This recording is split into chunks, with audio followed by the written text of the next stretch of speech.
Guys, over the weekend, though, the Guardians won 2 of 3 from Miami.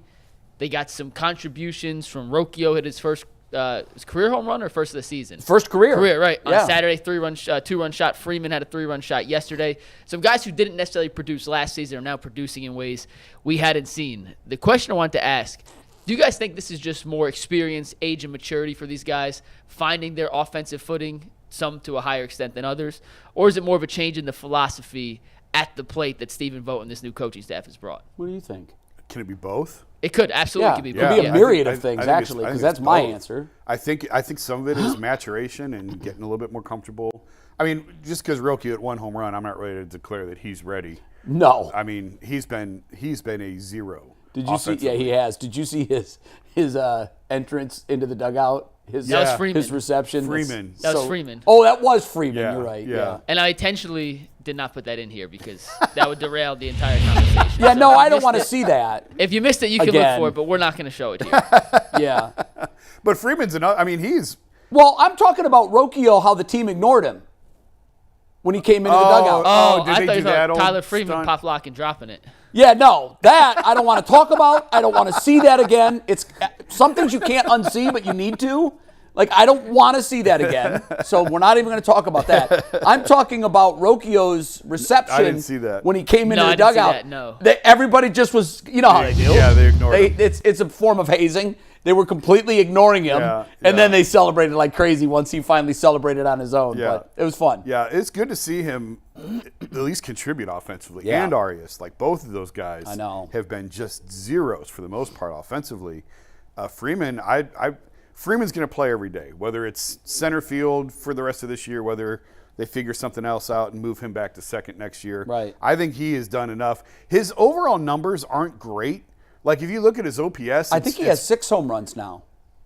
Yeah, that was Earl must have got the stats from yesterday. Steve, take 307. Yeah, because That's the updated I think stat. his I mean, hell, These are the updated if stats. you have 6, he may have 9 at the break. That paces him for 18. Yeah. Last year, how much did they get out of center field? Not a home run. Steve, go back to 318. Ignore the Tyler Freeman side of this, but the Miles Straw stats are correct. Yeah. Okay. That was his entire season. Yeah, that's nuts. Freeman has 6 and 27. Freeman this year. already almost Yeah, but has you're as many you're RBIs. combining for the 23 and 24. Straw had no home runs last year. I think that home run was in 23. I thought he had one last year. Earl made that graphic. I'll be I honest. can't- Earl was Yeah. way out of it. Just drop it, Steve. Earl's way out of it today. I actually Well, he combined 23 and 24, and that's fine. I get that. Yeah. but But Straw hasn't played in 24. I think he was, yeah, was he going for 22, 20? Yeah, I don't. Why would he put 24 for? I don't know. No, he had a home run last year. Okay, I thought then he had none the year No, he before. did. Earl on that side of the graphic was right. Okay. The other side was But wrong. I know Freeman has 6. The one he hit yesterday. yeah, no, Freeman has 6. The Freeman numbers were wrong on that. The Straw numbers were right. So what I loved about the Freeman home run was, first of all, after the game, they asked him about pitch selection or whatever, what he hit. I think so much of this is coming from analytics, advanced scouting, and really, really, really solid hitting coach advice. So the plan for his at-bat was sit soft. And there's certain guys that you'll do that with and you can be okay because their fastballs aren't going to blow you away. And basically sit soft means you're looking for off speed. Yeah. You can do that on certain guys and get away with it because if you recognize that a fastball is coming, just try to go the other way with it Right. and just make contact. But the scouting plan for that at-bat was to sit soft. Well, he got like an 82 or an 83 mile an hour little cookie. I think it was that sweeper. Yeah. Well, that's exactly what he's looking for. Yep. And what major league hitters are supposed to do is when they guess right and they get it in their spot, they're supposed to do what he did. Hammer it. And they did it. Yep. And so all of that information I bring up to say, I think it is a myriad of a lot of different things. Number one, we know the point on the hitting horizon, the philosophy, has changed. It's no longer put the ball in play at all costs. Right. That's no longer and what has happened, they're at or near the top of a lot of American League batting categories, which no one would have guessed. They had to shift that point. What I would like to know, and I don't think we'll ever find out, was this an organizational decision? Was this Stephen Vogt coming in and saying, guys, no, No, it's okay to swing and miss. Yeah. It's okay to take the walk of shame. You're not going to get the glory if you don't go for it. Right. So I don't know who made that shift, but it clearly happened, and it is clearly working. I think it was more organizational. And we talked about before that Stephen Kwan spent the winter practicing missing. I know, It yeah. was so ingrained in his head not to miss. Yeah. He had to get comfortable with failing at times. And you've seen, I mean, it's a shame he missed a month with he's still going to set a career high in home runs, even missing a month to the hamstring. I think he's got 4 or 5 already, and 6 is his career high, I think. But that's just an example of learning how to drive the ball a little bit more and being okay. Kwan's actually a crazy example. I think he was hitting like 350 when he hurt himself, when he hurt the hamstring. Yeah. He's hitting 370. Like he's hitting even better now than he was, but still being comfortable with driving the ball. And if it costs you a couple strikeouts along the way, so be it. It doesn't matter. You don't even have to hit it over the fence. Just getting more barrel on the ball, hitting gaps more doubles, not just singles, makes a huge difference. What's his contract? Did he extend? No. Okay, priority 1 needs to be extending him. It's too late. You do think it's too late? It's too late. Because he's arbitration eligible next year. This is year 3. This is his 3rd full year. He's arbitration eligible next year. Yeah, but you could still offer an extension and get one. You're saying his team wouldn't do it. No, I think the window, they tried extending him coming off his rookie year. Right. He didn't take it. The window's closed. He's a West Coast guy, too. I wonder, does he want to go home and play in Seattle or play in, that scares me. Yeah, I mean. Because, Jason, you see it, I see it, we all see it every day. This is the kind of guy who, and I hesitate to make this comparison because everybody says, oh, why? Because he's Asian? No, that's not why I'm going to make this comparison.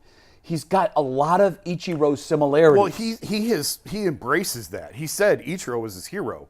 Okay, well, then it makes sense. Yeah. I never heard him say that. No, I said that when he first came up his rookie year. I was like, God, this guy looks like Ichiro. And everyone's like, all right, racist. I'm like, that's why. I'm serious. I mean his game. If you put a mask over his face. His stance. And the way he makes contact, the way he can slap the ball to right field. Yeah. He runs aggressively. But he said, like, he patterned his game after Ichiro, and it's obvious. But it's hard to, like, when you talk extension, it's hard to put a number on this guy because it's such a unique player. The closest comp that I can think of is Luis Arias. And he has with the average. Yeah, no, that's high a good average. One. Yeah. But Kwan is faster. He runs a little bit better. Yeah. He's got more power. Better defensively, too. Much better defensively. But that's the closest comp in today's game. And what was Arias' deal? I don't know if he signed. I don't know if he extended. I don't think he extended. Maybe he did. No, I don't think he did. Did he? I can't remember because if he the did. Twins traded him to the Marlins. and No, the Marlins, he did not sign. He's next year he'll be a free agent. Okay, So like that's he has the this one to year. That's going to one that'll He set has the this market. year, next year, and then free agency. And so that's a Yeah, year. after next year he can. So he's a year ahead of Kwan on that scale. So that'll set the market. But like that's the other thing. Like What if the Guardians blew him away with a number, though? they're not going to. Why wouldn't they? This is a They're guy. the Guardians. I mean, you hate to do this for a guy that's so young. Yeah. Did he play all 4 years in college? I think so. He went to Oregon State, Yeah. right? So he's probably 27, 26, 27, yeah. 26, so. 27 in there. Stephen Kwan is 26 years old, turns 27 in September. There you go. Okay, so at 26, you hate to project this because it's dangerous. Right. But if longevity is there, he could be a 3,000 hit guy. Absolutely. And I hate when those guys go into the Hall of Fame and there's 4 caps and you're like, well, what is Which it? one? Right. And the Guardians have to be looking at him saying, this is a chance for us to do with Kwan what we did with Hosey and make sure he stays here. That would require Kwan to sacrifice tens of millions of dollars like Hosey did. Potentially sacrifice tens of millions. Hosey did it because he had the offers in hand. He doesn't know. There's some unknowns here. That's why you can get market reduction. He doesn't know that he's not going to get hurt. Right, but I think with pitchers, there's far more risk than there is with hitters. And True. But he plays the game 100 miles an hour. Once he reaches arbitration next year, now he's going to start making a little bit of money. Sure. And so the onus on signing one of these pre-arb deals goes away. So I personally, I think the window's closed on Josh Naylor. I think the window's closed on Stephen Kwan. Both these guys are going to get away then in your. It is what, yeah. Like you know, and I wrote about this last week. Like you got 2 years left with Naylor. You got this year and next year of team control. That's it. I think that's right. I'm trying to go off memory I think now. You're right too. I think he's got 2 years left. So Blitzer Kwan has this year and then 3 more of team control. and the Blitzer group won't have full control of the Guardians at that point yet. No, not within the next 2 Wasn't to 3 it years. projected 7 when they came in? I think like when you look at the end of the Jose deal, when you look at the end of the Jimenez deal, I think that is Blitzer's problem. Like those last couple of years, I think are not problem, but those. No, I know what you're saying. He'll be on the hook for those. I have not gotten a firm and fast timeline from anyone. Yeah, I can't either. I don't know if there is one in place or if it's sort of a loose agreement. I don't know. The way I understood it at the time of the transaction or of him coming on was he could continue to purchase increasing amounts each year until eventually he would be the majority owner. And I thought the math timetable on that was 7 years from him coming in. So if that's the case, that was a couple of years ago. We're probably about 5 out then. So it looks like, and that would, boy, I just tell you, you've got to lock up these guys when you look at them and you know what they are. Right. And everybody else is going to know what they are too. I mean, the trend now is you sign them before their debut. You're right. Yeah. And they are not in that camp. The Guardians they've yet to do it. I don't think they're going to do it.